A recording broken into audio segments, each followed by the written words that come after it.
Title में आपने हम देख ही चुके हैं। जब इसे आपके बारे में बात करने वाले हैं, अगर आप भी ये यूज़ कर रहे हैं और आपके आप में इस टाइप से प्रॉब्लम आ रहा है तो इस प्रॉब्लम को आप कैसे सॉल्व कर सकते हैं, आज की वीडियो में यही बात करने वाले हैं। चलिएगा इस वीडियो को करते हैं स्टार्ट। सबसे पहले जो ऐप से आपको जाना है बैक।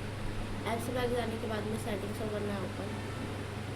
नेटवर्क के ऑप्शन पर क्लिक करके एरोप्लेन मोड को ऑन करना है, ऑफ करना है, बैक जाना है। ऐप्स के ऑप्शन पर क्लिक करके आपको देख लेना है कहाँ पर ऐप पर करना है क्लिक। ऊपर की तरफ स्क्रॉल करना है, स्टोरेज के ऑप्शन पर क्लिक करके क्लियर स्टोरेज पर क्लिक करना है, उसके ऊपर कर देना है क्लिक। बैक जाना है, परमिशन के ऑप्शन पर क्लिक करके इनको देना है परमिशन। बैक जाना है, ऐप को करना है ओपन।